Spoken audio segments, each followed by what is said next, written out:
LCI midi, ça débat sur le plateau, ça débat sur le sort de l'Ukraine, sur l'avenir de Volodymyr Zelensky, mais également l'avenir de l'Europe. Ça discute également du côté de l'Afrique du Sud. Au sommet du G20, on retrouvera nos envoyés spéciaux. Réunion en ce moment même entre Emmanuel Macron, Merz, le chancelier allemand, et Starmer, le britannique. Du côté du Kremlin, c'est plutôt la joie. Après le plan de paix proposé par Donald Trump, vous allez entendre le chef du Kremlin. Tout lui va, la paix ou la poursuite de la guerre. Il est sûr de son armée. On va l'écouter. Si Kiev ne souhaite pas discuter des propositions du président Trump et refuse de le faire, alors Kiev et les bellicistes européens doivent comprendre que les événements qui se sont déroulés à Kupiansk se répéteront inévitablement dans d'autres zones clés du front. Peut-être pas aussi rapidement que nous le souhaiterions, mais cela se reproduira inévitablement. Et dans l'ensemble, cela nous convient, car cela permet d'atteindre des objectifs de l'opération militaire spéciale par des moyens armés à travers un conflit armé.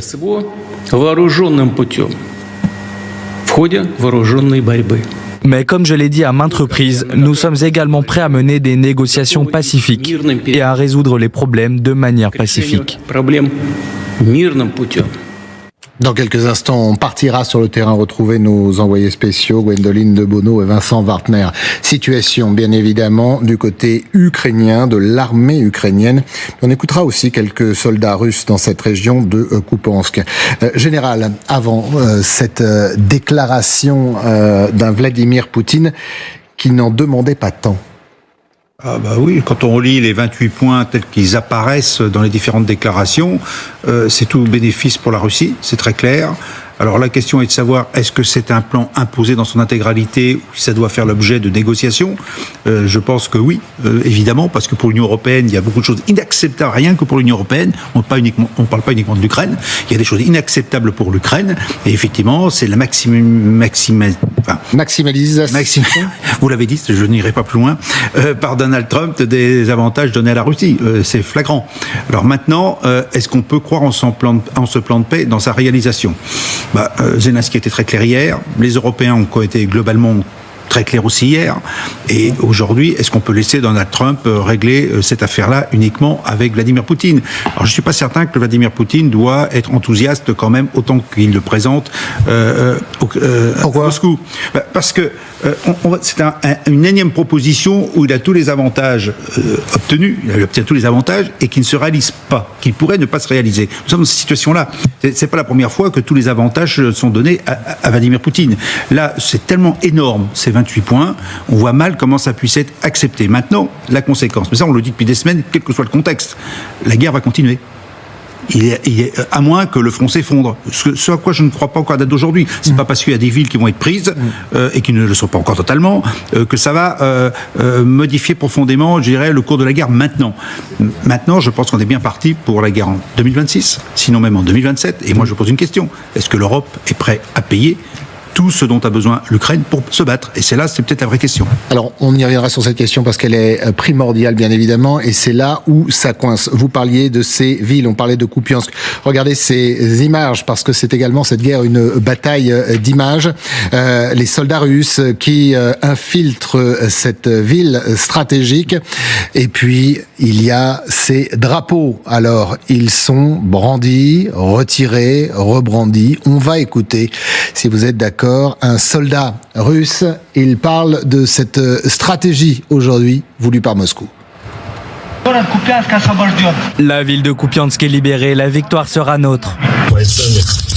Le 121e régiment de fusiliers motorisés de la 68e garde de la 6e armée a héroïquement pris Kupiansk.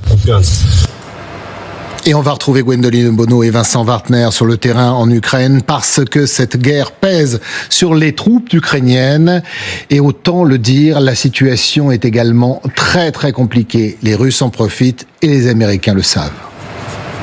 Alors d'abord, il y a la configuration du front qui pose de grandes difficultés. Il n'y a plus de ligne zéro, il y a un ensemble de kill zones, de zones de la mort. Alors ce sont des secteurs où tout est contrôlé par drone, 24 heures sur 24. À partir du moment où le drone de reconnaissance repère une position, eh bien la frappe de drone kamikaze suit en moins de 2 minutes. Ça, c'est très clair quand on est sur le front. Russes et Ukrainiens tiennent les positions par groupe de 2 ou 3 hommes, jamais plus. Et pour avancer dans ces conditions, eh bien il n'y a pas 36 solutions. Il faut pouvoir perdre des hommes. La Russie a la masse pour le faire et elle ne s'embarrasse pas de la vie de ses soldats. Pour l'Ukraine, c'est impossible. Et c'est ce qu'on voit dans la ville de Pokrovsk, mais également dans la ville de Kupiansk, dont la Russie revendique le contrôle. L'Ukraine a un manque de réserve. Le pays n'a pas recruté assez d'hommes depuis le début de la guerre, mais il y a aussi, et ça on l'a constaté, un manque de drones, notamment les drones à fibre optique qui ne peuvent pas être brouillés. Vous ajoutez à ça des lignes de défense qui sont parfois mal préparées, et ça on l'a vu également sur le front de Zaporijjia, eh bien ça vous donne des fronts qui craquent, et une fois que les Russes passent, me disait un opérateur de drone, eh bien il est extrêmement difficile de les contenir et encore plus difficile de contre-attaquer.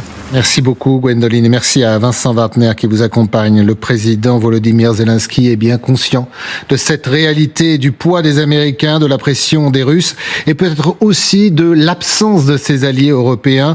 Voilà cette confession, cette confidence faite hier. L'Europe et le monde entier doivent comprendre une autre vérité. Les Ukrainiens sont avant tout des êtres humains et nous repoussons depuis près de 4 ans l'une des plus grandes armées du monde dans le cadre d'une invasion à grande échelle. Nous tenons ligne de front de plusieurs milliers de kilomètres et notre peuple subit chaque jour des bombardements, des frappes balistiques et des attentats suicides. Chaque jour, notre peuple perd des êtres chers et notre peuple souhaite vraiment que la guerre prenne fin. Nous sommes bien sûr faits d'acier, mais aucun métal, même le plus résistant, ne peut résister indéfiniment. Caroline Tominé, il dit beaucoup de choses dans ses mots, le président ukrainien. Même si vous êtes valeureux, même si vous faites face à l'une des plus puissantes armées du monde, vous ne pouvez le faire qu'avec vos moyens, surtout quand vos partenaires vous lâchent. Il ne s'agit pas de les lâcher, parce que l'Ukraine aujourd'hui est un rempart. Le problème de l'Europe, c'est que il y a une majorité de matériel américain qui a été acheté par les pays européens. Ce matériel américain, il a besoin d'autorisation des Américains pour être utilisé. Et le nœud gordien, il est là. C'est-à-dire qu'on a un gros souci, non pas sur la France, mais sur les autres pays, qui ont acheté en masse du matériel américain et qui sont complètement dépendants. Et aujourd'hui, ce que fait l'Amérique avec les Trumpistes, c'est un hold-up sur l'Ukraine, mais aussi un hold-up sur l'Europe. Si on lâche l'Ukraine aujourd'hui et qu'on n'arrive pas à s'organiser pour produire du matériel européen, français, pour tenir le front en Ukraine, ce que veulent les Russes derrière, c'est des élections rapides avec... 100 jours, Voilà, pour imposer ce plan, qui est une reddition de l'Ukraine, des élections pour prendre l'Ukraine et attaquer en réorganisant évidemment les troupes russes sur d'autres fronts, comme par exemple l'Estonie ou la Moldavie ou encore ailleurs.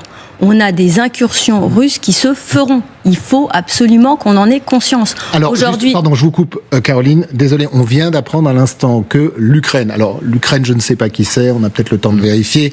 L'un des proches conseillers de Volodymyr Zelensky dit que direction la Suisse pour commencer à discuter.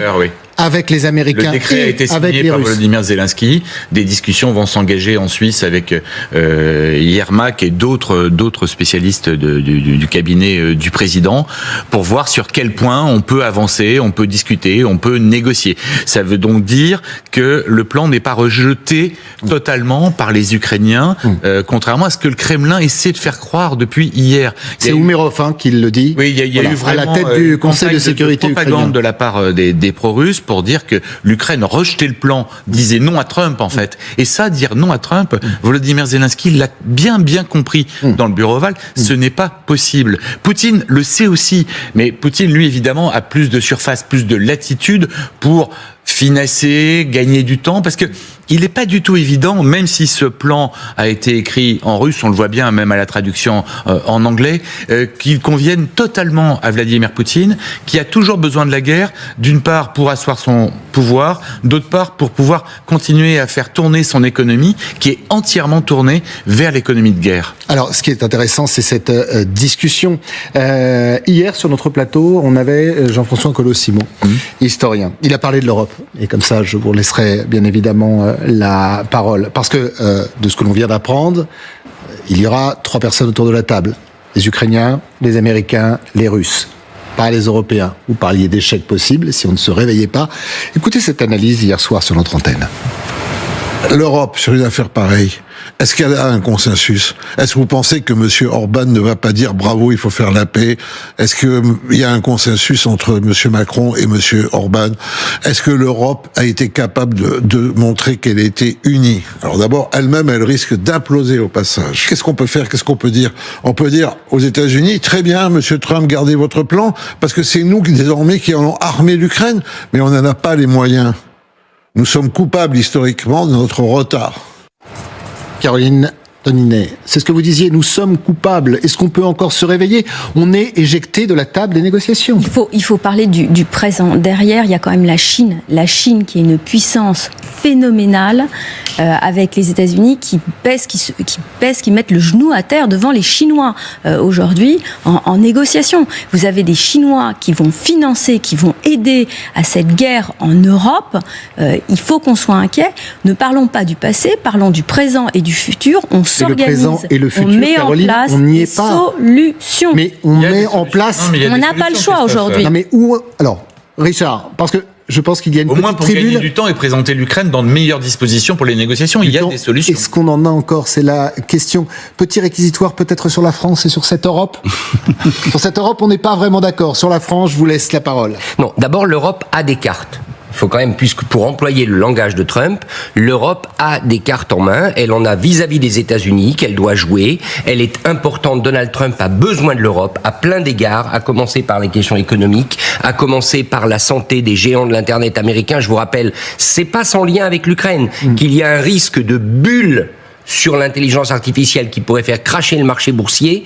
Ce que Donald Trump a impérativement besoin, c'est de relations apaisées avec l'Europe économique. Et ça, c'est une carte qu'il ne faut pas qu'il faut utiliser, qu'il ne faut pas du tout négliger. La deuxième chose, c'est que l'Europe, si elle apporte son soutien à l'Ukraine de manière vraiment tangible, ferme, ça va peser dans la balance. La grande difficulté aujourd'hui, moi j'en vois 2 pour l'Europe, c'est pas tellement la division et c'est pas tellement Orban, comme le disait à l'instant Colossimo. Orban, de toute manière, il est marginalisé. Donc c'est évident que Trump comme Poutine vont essayer de le valoriser, de le mettre en avant. Mais que pèse-t-il, Orban, au sein de l'Union européenne? Il pèse rien. Le vrai souci que je vois, moi, c'est du côté de la France. C'est ici. Parce que, historiquement, à chaque fois qu'il y a eu des moments géopolitiques compliqués où l'Union européenne devait se positionner, il faut que la France soit dans le cockpit. Parce que la France a cette tradition diplomatique, cette tradition d'indépendance, entre guillemets, vis-à-vis des États-Unis, qui peut permettre d'avancer. Aujourd'hui, la France mais vous est dites faible. aussi qu'on n'est pas au rendez-vous, ou alors pas souvent. On l'a été dans le passé, on l'a été sur un certain nombre de sujets, quelquefois avec retard, mais on a rattrapé le temps perdu. Je pense que sur l'Ukraine, par exemple, il faut bien reconnaître que l'Europe a été au rendez-vous. Quand la Russie a agressé l'Ukraine, l'Europe s'est ralliée. L'unité européenne a été au rendez-vous. Rappelez-vous ce qu'on prédisait il y a 2 ans, 3 ans. On prédisait que l'Union européenne quasiment se disloquerait à cause de l'Ukraine. Ça n'a pas été le cas. Elle a des cartes en main. Ce qui m'inquiète, c'est que je ne vois pas dans le cockpit Emmanuel Macron, même s'il les sait. Il a fait ses annonces sur les Rafales. Et que la France, par son poids, par son histoire, par sa capacité d'entraînement, elle est indispensable. En tout cas, quand Donald Trump hier a décroché son téléphone pour parler à un Européen, il a parlé au chancelier Merz, celui qui réarme son pays avec des armes made in USA.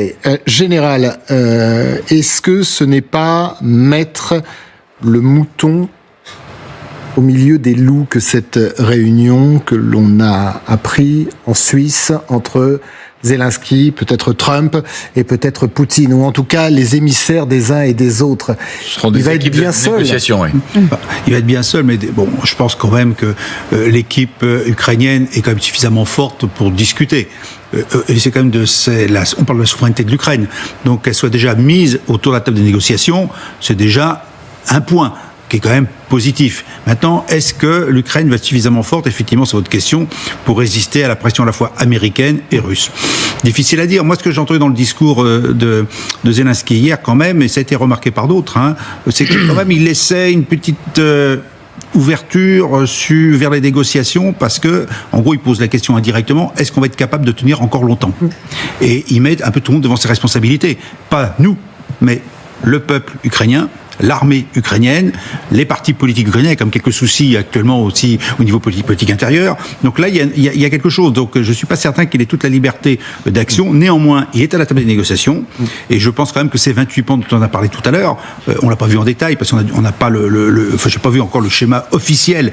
On a beaucoup d'éléments, mais il y a des sujets de discussion. Mais on a les 28 points. Oui, mais ils sont pas très. Il y a des moments, il y a des choses très imprécises quand on les lit. Oui. Voilà. Et si mais il y a par exemple les garanties apportées aux États-Unis à l'Ukraine pour après, les garanties que la Russie n'attaquerait pas à nouveau, font l'objet d'un autre plan qui est à part. Vous avez vu quand même que les garanties américaines ne dureraient que 10 ans. Oui. On ne sait pas pourquoi 10 ans.